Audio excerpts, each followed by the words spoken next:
Hello, one and all. First of all, from the core of my heart, thank you so much for attending today's lecture. मेरा नाम सुनील कुमार है और पिछले 18 सालों से इंग्लिश पढ़ा रहा हूँ. I would like to welcome you all people to my channel. During the session, अगर मैं बात करूँ क्लासेस किस टाइप से होंगी, so क्लासेस की अगर हम बात करें तो ये जो क्लासेस हैं या जो मेरे लेक्चर्स रहेंगे वीडियोस में जिस तरह की मेरी बातें रहेंगी वो होंगी बाइलैंग्वेल, मतलब मैं हिंदी भी यूज़ करूँगा और इंग्लिश भी यूज़ करूँगा. आई होप आप को ज़्यादा प्रॉब्लम नहीं आने वाली, दैट्स फॉर श्योर. दूसरी बात, ये जो वीडियो है it's the day one video. आज हम बिल्कुल ज़ीरो लेवल से इंग्लिश की बात करेंगे, बिल्कुल ज़ीरो लेवल से. लोग बहुत कहते हैं बट मैं आपसे सिंपल बात कर रहा हूँ. ज़ीरो लेवल का मतलब ये नहीं कहूँगा मैं कि हम लोग बात करेंगे ABCD से ना. हमें ABCD से नहीं सीखना. हमें सीखना है इंग्लिश की ज़रूरत है. किसी भी भाषा की शुरुआत कहाँ से होती है हम उसके बारे में बात करेंगे. फाइन. सो आप लोगों से ये रिक्वेस्ट रहेगी मेरी that please be attentive during this session. आप जब तक ये सेशन अटेंड कर रहे हैं आप बिल्कुल अटेंटिव बन जाइए, ठीक है. अगर आपने अपना पेन और नोटबुक साथ में रखा है तो कुछ देर के लिए कहूँगा कि आप उसे साइड में रखिएगा. इस लेक्चर को अटेंड करते हुए आपसे सिर्फ ये कहूँगा कि please listen to my every word carefully. तो आप मेरे वर्ड को बहुत केयरफुली सुनिए और मेरे जो एक्सप्लेनेशन है उसको बहुत ध्यान से सुनिएगा. तो डे वन से हम शुरू करेंगे. हम बिल्कुल बेसिक से शुरुआत करेंगे और ये मैं आपसे प्रॉमिस कर रहा हूँ कि कोर्स के एंड तक पहुँचते पहुँचते आप अच्छे खासे एडवांस लेवल की इंग्लिश भी जान चुके होंगे. बट इसके लिए आप ही को एक काम करना है और वो है कि लगातार आपको मेरे वीडियोस जो डे वन से लगातार आप तक पहुँचेंगे आपको उन्हें देखना है और जो भी एक्सरसाइजेस मैं क्लासेस में आपको थ्रू दीज वीडियोस शेयर करूँगा आपको उन्हें कंप्लीट ज़रूर करना है प्लीज़. क्योंकि इंग्लिश की एक बहुत अच्छी कहावत मुझे यहाँ पे याद आ रही है. वो उसे कहते हैं नो पेन नो गेन. सो बिना सेवा के मेवा नहीं मिलता. तो थोड़ी मेहनत करनी पड़ेगी और इसके लिए ऑफकोर्स आप तैयार हैं. तो चलिए शुरू करते हैं. और मैं सबसे पहली चीज़ अगर बात करूं कि क्या कारण है कि हम इंग्लिश को बहुत अच्छी तरह से ना बोल नहीं पाते या फिर हम उसे अच्छी तरह से व्यक्त नहीं कर पाते. बहुत लोगों की बहुत प्रॉब्लम्स है. जो मेरे 18 साल का जो टीचिंग करियर है इसमें मेरे से ज़्यादातर लोगों ने जब अपनी प्रॉब्लम्स शेयर की हैं उसमें सबसे बड़ी प्रॉब्लम आई कि सर हम हिंदी मीडियम से हैं. मैं आपसे एक चीज़ बता दूं, आप हिंदी मीडियम से तो इसमें कोई इशू नहीं है. आपका हिंदी मीडियम से होना मैं आपको गारंटी कर सकता हूं कोई प्रॉब्लम नहीं क्रिएट करेगा आपकी इंग्लिश लर्निंग के अंदर. फाइन. सो इस बात को साइड में रख देते हैं. फाइन. दूसरी चीज़, दूसरा पॉइंट आता है हमारा एक बहुत बड़ा ऑब्स्टिकल है हमारी इंग्लिश लैंग्वेज को फ्लुएंट बोलने के लिए. मैं उन लोगों के लिए ये बात कहना चाहूँगा जो ये कहते हैं कि सर इंग्लिश आती तो है बोल नहीं पाते. उसके पीछे कारण है. या तो आप वर्ड टू वर्ड इंग्लिश का ट्रांसलेशन करना चाहते हैं, मतलब आप पहले हिंदी अपनी जो नेटिव लैंग्वेज है उसे आप पहले देखते हैं, फिर आप उसका वर्ड टू वर्ड ट्रांसलेट करते हैं और आप उसे इंग्लिश बनाना चाहते हैं. ऑफ कोर्स इसमें टाइम भी ज़्यादा लगता है और कन्फ्यूज़न तो ज़रूर आएगा, ये तो श्योर है. तो ये एक दूसरी प्रॉब्लम है जिसके कारण शायद हम अपनी इंग्लिश को उतना अच्छा इंप्रूव नहीं कर पाते. तीसरा कारण और जो सबसे मेन कारण है वो है लैक ऑफ प्रैक्टिस. कहीं ना कहीं हम में से अधिकतर लोग प्रैक्टिस के नाम पे जी चुराते हैं. अगर हम प्रैक्टिस नहीं करेंगे तो सीखना मुश्किल हो जाएगा. Well I take an example of anything. ज़िंदगी में किसी भी चीज़ को करने का, कंट्रोल करने का, किसी चीज़ को अच्छी तरह से मास्टर करने का, उसको वेल प्रिपेयर्ड होने के लिए आपको सबसे इंपॉर्टेंट जो चीज़ की ज़रूरत पड़ती है उसे प्रैक्टिस कहते हैं. इसलिए तो इंग्लिश में कहावत है that a regular practice makes a person perfect. So जब आप एक रेगुलर प्रैक्टिस में रहेंगे तो आप परफेक्शन की तरफ ज़रूर जाएंगे. Practice is a must. और इज़ अ मस्ट का मतलब बिल्कुल इंग्लिश में कहते हैं कि जब कोई चीज़ बेहद आवश्यक हो, ऐसी ज़रूरत हो उस चीज़ की कि वो उस चीज़ के बिना काम ना चले, बस उसी चीज़ का नाम ले लीजिए, उसके आगे सेंटेंस जोड़ दीजिए. जैसे हमें ज़िंदा रहना है तो उसके लिए ऑक्सीजन इज़ अ मस्ट. आप इंग्लिश सीखना चाहते हैं, सिंपल सी बात है. क्यों?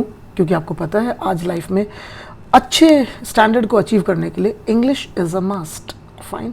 ऐसे ही कोविड से लड़ने के लिए vaccine is a must. Fine. Mask is a must. Please now let's go further कि जो प्रॉब्लम्स मैंने अभी आपको बताया कि कौन कौन से ऐसे प्रॉब्लम्स हैं जिनके कारण लोग बहुत अच्छी इंग्लिश नहीं सीख पाते। इन 3 चीज़ों को आप लिख लीजिएगा कि आप वर्ड टू वर्ड ट्रांसलेट नहीं करेंगे, आप प्रैक्टिस में कोई कमी नहीं रखेंगे, और तीसरी चीज़, इस विचार से बाहर निकलिए that I am from Hindi medium. आप हिंदी मीडियम से इस विचार को छोड़ दीजिए, प्लीज़ छोड़ दीजिए। और एक इंग्लिश की बहुत अच्छी कहावत फिर से याद कर लीजिए, बार बार अपने आप को याद भी दिलाइए, रोज़ मोटिवेट कर सकते हैं अपने आप को। सेल्फ मोटिवेशन के लिए एक बहुत अच्छी कहावत है और वो इंग्लिश में बोलते हैं, लेट बायगोन्स बी बायगोन्स। जो बीत गया उसको बिसार दो। मैं कहूँगा यहाँ पे नॉट ओनली इंग्लिश लैंग्वेज, अगर दुनिया की किसी भी भाषा को अगर सीखना हो तो उसके मुझे ऐसा लगता है कि 2 तरीके हैं। We all people have 2 options जिसको हम लोग फॉलो कर सकते हैं। एक होता है ऑर्गेनिक तरीका, ये मेरी टर्मिनोलॉजी है जिसको मैं बात करना चाह रहा हूँ। सो एक है ऑर्गेनिक वे, मीन्स जिसके मैं गारंटी कर सकता हूँ कि जिसमें सफलता जो है वो ज़रूर मिलेगी, उसमें कोई डाउट ही नहीं है, there is no doubt about it. And there is second way, उसको मैं कहता हूँ केमिकल वे।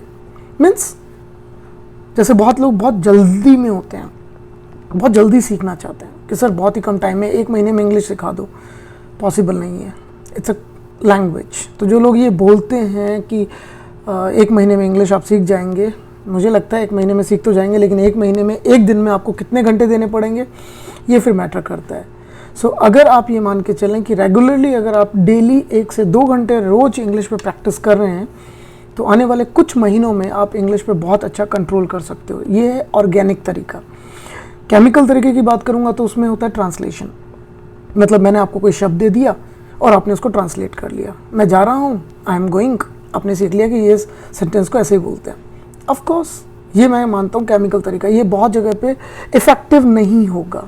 ये मैं अपने पर्सनल एक्सपीरियंस के आधार पे बोल सकता हूँ।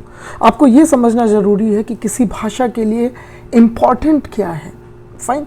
और दुनिया की किसी भी भाषा के लिए जो सबसे ज़्यादा इम्पॉर्टेंट चीज़ होती है वो उसकी वर्ड पावर होती है। तो आपको ये मान के चलिए कि वर्ड पावर पे बहुत कंट्रोल करना पड़ेगा।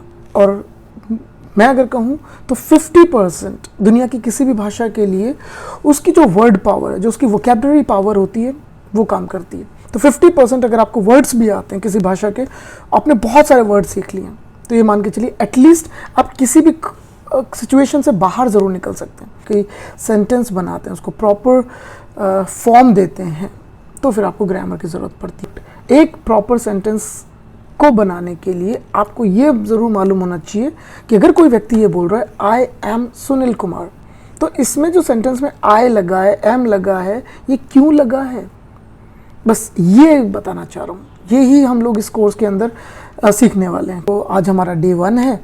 हम ये मान लेते हैं कि आज हम पैदा ही हुए हैं, न्यू बॉर्न बेबी हैं हम, ठीक है।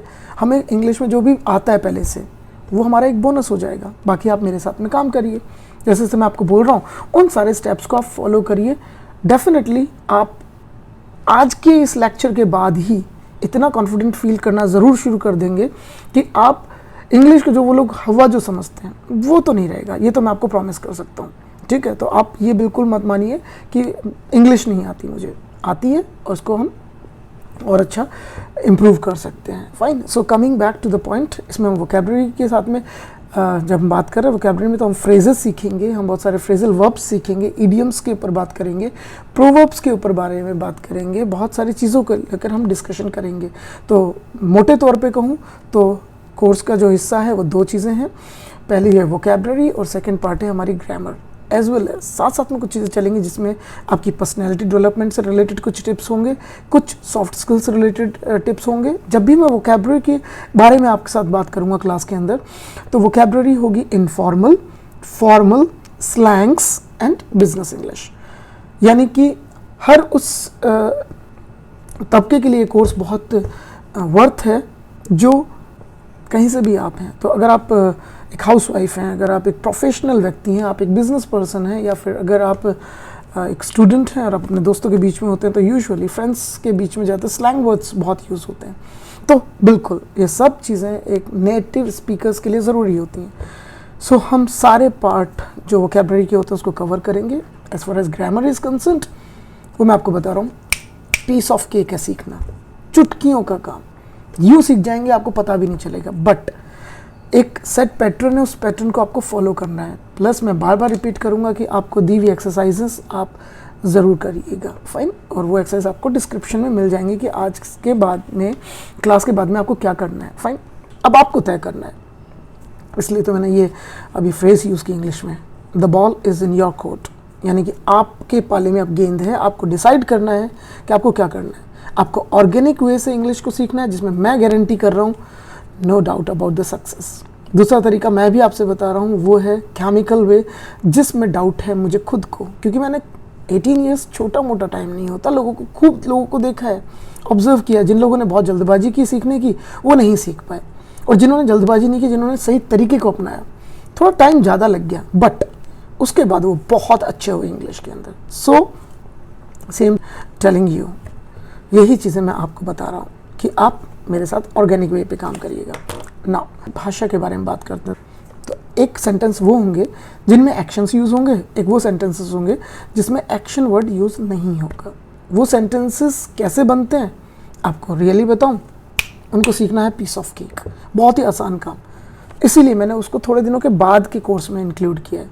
आज हम लोग शुरुआत करते हैं एक्शंस के साथ में, क्योंकि थोड़ा सा मुश्किल है एक्शंस को कंट्रोल करना। मैंने फिर अपना जो सेल्फ ऑब्जर्वेशन है, उससे मैंने एक चीज़ों को सीखा है, नोटिस किया है। ज़्यादातर लोगों की जो कमियां हैं, जहाँ वो लैक करते हैं, वो है जो वर्ड्स होते हैं, जो एक्शन वर्ड्स होते हैं, उनकी फॉर्म्स याद नहीं करते वो लोग। और ये एक्शन की पहली डिमांड है।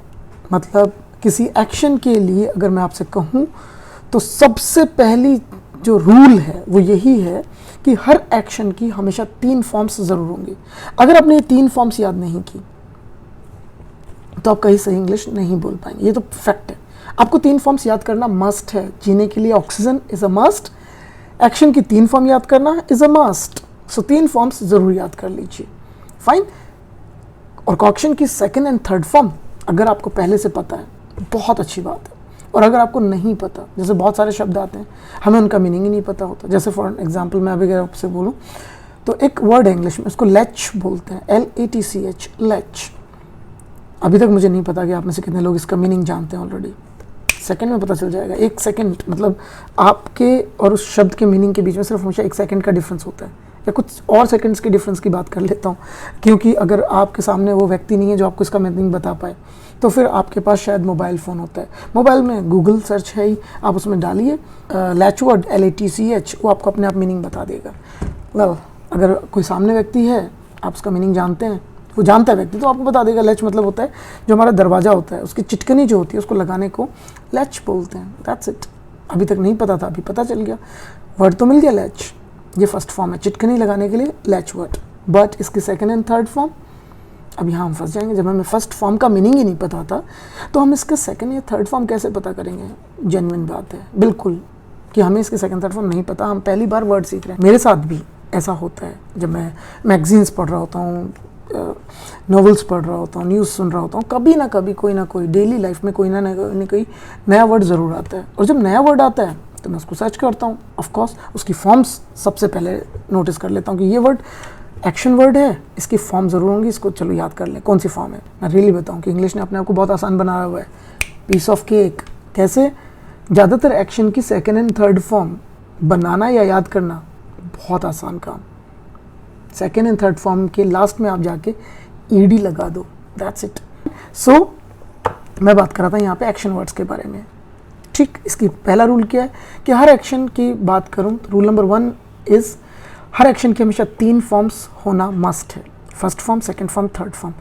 फर्स्ट फॉर्म की 2nd एंड 3rd फॉर्म बनाना पीस ऑफ केक, बहुत ही आसान सा काम है। ऐसा आसान है, हिंदी में भी बोलते हैं हम, हलवा है हलवा, मतलब मुंह में रखोगे आप खा जाओगे, पता भी नहीं चलेगा। इसमें आपको बहुत ज़्यादा मशक्क़त करने की ज़रूरत नहीं है, फाइन। सो करना क्या है, आपको एक्शन की फर्स्ट फॉर्म लेनी है, उसमें ED लगाना है, 2nd एंड 3rd फॉर्म बन जाएंगी, ठीक। दूसरा रूल, एक्शन कुछ ऐसे भी होते हैं इंग्लिश में जिनकी 2nd एंड 3rd फॉर्म जो होती हैं उनमें ED नहीं लगता, फाइन। और सबसे अच्छी बात, आप सबके लिए एक गुड न्यूज़ बोलूँगा, जिनको इंग्लिश बहुत बड़ा हवा लगता है, जिनको इंग्लिश सीखना या बोलना बहुत बड़ी बात लगती है, उनके लिए बताना चाह रहा हूँ। ज़्यादातर एक्शंस जिनकी 2nd 3rd फॉर्म में ED नहीं लगता, ऐसे शब्द ज़्यादा नहीं है, कुछ 300-400 शब्द हैं। तो अगर आप इनको सीख लो, अच्छा मैं कहूँ कि आपको कितना टाइम लगेगा, ये आप देखिए, मैं फिर ये कहूँगा कि पर्सन टू पर्सन वेरी करता है, बट किसी एक नॉर्मल व्यक्ति से बात करूं तो अगर आप डेली 5 नए शब्द याद करना शुरू करें तो आपको मुश्किल से 5 वर्ड्स की बात कर रहा हूं, अगर डेली सीखना शुरू करें तो आपके एक मंथ के अंदर 150 वर्ड कवर हो सकते हैं। और सबसे अच्छी बात, इन्हीं एक्शंस में से बहुत सारे वर्ड्स तो आपको पहले से पता होंगे, आपको उनकी इंग्लिश सीखने की ज़रूरत ही नहीं है, आपको पहले से पता है। गो, वेंट, गॉन 3 फॉर्म्स हैं, आपने नोटिस किया? गो, वेंट, गॉन। रटना नहीं है, अपने आप को समझानी है, लैंग्वेज को फील करना है, रटना नहीं है। नो क्रैमिंग, समझना है, अंडरस्टूड करना है। सो क्या होगा, इससे फ़ायदा हो जाएगा। सो आपने क्या नोटिस किया? गो, वेंट, गॉन, इसमें ईडी नहीं लगा, यानी कि ये इंग्लिश के सेकंड टाइप के एक्शंस होते हैं जिनमें ईडी नहीं लगता। इन्हीं को इंग्लिश में इरेगुलर एक्शंस कहते हैं। एक हो गए रेगुलर एक्शंस, एक हो गए इरेगुलर एक्शंस। फाइन। तो जिनके पीछे ईडी नहीं लगता, वैसे मैंने आपको कहा नॉट 300 और 400 से ज़्यादा वर्ड नहीं है, एग्जैक्ट अमाउंट याद करने की ज़रूरत नहीं है, आपको बस समझना है कि कुछ शब्द हैं जिन्हें हम कंट्रोल कर लेंगे।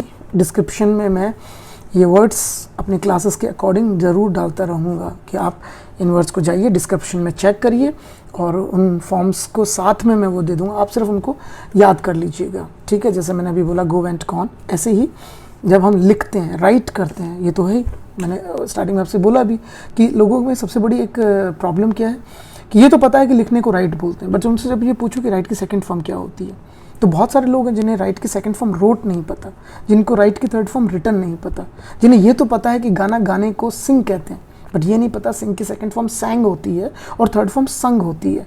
ये तो पता है कि तैरने को स्विम कहते हैं, बट सेकंड फॉर्म स्वैम होती है और थर्ड फॉर्म स्वम होती है, ये नहीं पता।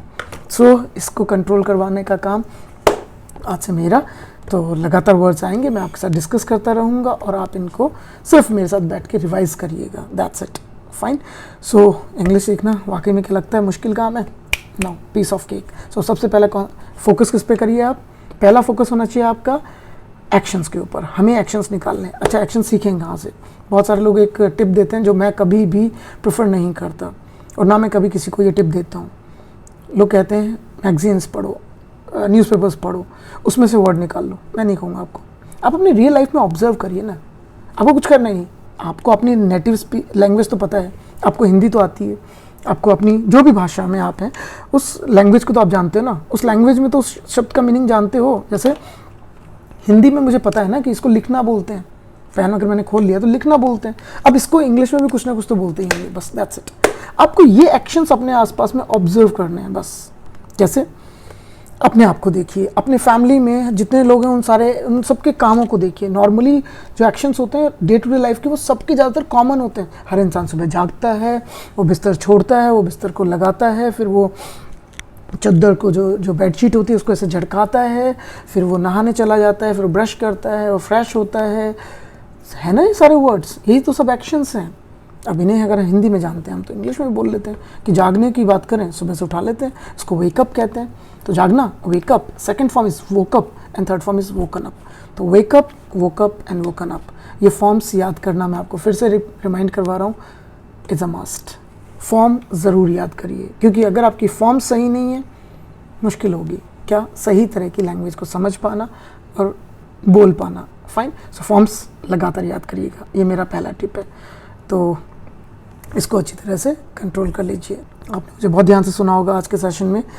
इसके बाद भी अगर आपको आज के दिन की, आज के पूरे क्लास, आज पूरे लेक्चर के जितने फ्रेजेस, ईडियम्स, प्रोवर्ब्स मैंने यूज़ किए हैं, अगर वो याद हैं आपको, वेरी गुड। अगर याद नहीं है तो एक बार फिर से आप उन्हें चेकआउट कर सकते हैं और उनको अब आप एक नोटबुक और एक पेन ज़रूर ले लीजिएगा। सेकेंड टाइम पे कह रहा हूँ आपसे। तो आपके पास 2 ऑप्शन है, या तो आप जब मैं बोल रहा हूँ साथ साथ में लिखते चलें, आप उस समय शायद हो सकता है मेरी बातों पे पूरी तरह फोकस ना कर पाएँ, तो इसलिए कहूँगा कि उस टाइम पे आप मुझे ध्यान से सुन लीजिए। मेरा सेशन खत्म हो उसके बाद आप अपना पेन लीजिए और एक फेयर नोटबुक बनाइए, रफ मत बनाइए। रफ मीन्स रफ, आपका एटीट्यूड भी रफ हो जाएगा। सो आप रफ कॉपी में मत करिए, आप फेयर कॉपी लीजिए। आपने सुना मेरा सेशन में जब हमने शुरुआत की थी, आपको याद है मैंने आपको हेलो जो विश किया था, तो मैंने सबसे पहले क्या यूज़ किया था? मैंने यूज़ किया था hello one and all. One and all मतलब एवरीवन। तो आप एवरीवन बोलते हैं, एवरीबॉडी बोलते हैं, मैंने वन एंड ऑल बोल दिया, एक नई चीज़ सीखने को मिली, दैट्स इट। सो आपने वन एंड ऑल लिख लिया, क्लियर। उसके बाद उसके आगे डेफिनेशन में आप क्या लिखना चाहते हैं, the ball is in your court, the ball is in your court, ये आज की क्लास का पार्ट था, आपने लिख लिया। एक एक्सप्रेशन हो गया मेरे पास, आपके पास हो गया हेस्ट मेक्स वेस्ट, आपके पास हो गया it's a piece of cake, आपके पास हो गया slow and steady wins the race. इस तरह से हमने बहुत सारे वर्ड्स आज की क्लास में डिस्कस किए हैं जिनको आप याद कर सकते हैं। Thank you so much for joining me and I hope आप आने वाले मेरे सारे सेशंस को अच्छी तरह से अटेंटिवली अटेंड करेंगे। एंड आई होप आपने मेरा चैनल अभी तक सब्सक्राइब कर लिया होगा, अगर नहीं किया है तो प्लीज़ कर लीजिएगा। बेल आइकन को ज़रूर प्रेस करिएगा, बिकॉज उससे आपको नोटिफिकेशन मिलेगा कि आप नया लेक्चर ऑफकोर्स अपलोड हो चुका है। एंड लाइक ज़रूर करिएगा अगर आपको मेरा ये लेक्चर पसंद आया हो तो। एंड कमेंट मस्ट है, कर दीजिएगा प्लीज़, मोटिवेट करता है ये। Thank you so much. So comment करना मत भूलिएगा, आपने जो भी आज सीखा वो आप कमेंट के अंदर भी लिख सकते हैं। Thank you and have a good time.